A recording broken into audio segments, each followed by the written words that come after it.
This tutorial is going to be on the importance of switch cases. So in robotics and programming, we can use something called a switch case, to give our robots more options, greater choice.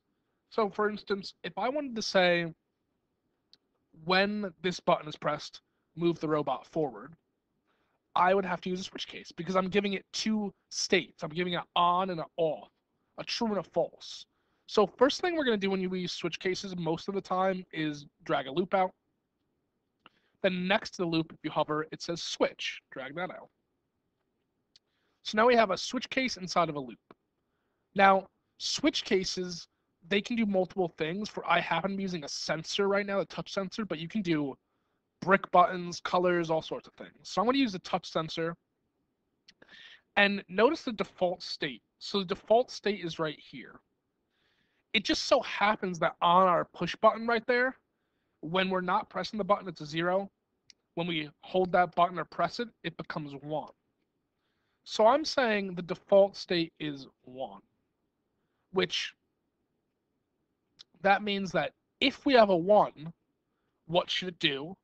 Otherwise, that means if it's a 0, what should it not do? So this number is important. So remember, if it's set to 1, you're saying when it's a 1, do this.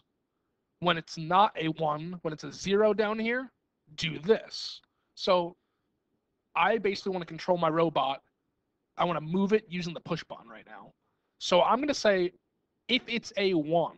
So when I'm pushing down that button, move forward. So I'm just going to drag out my move tank and set it to on.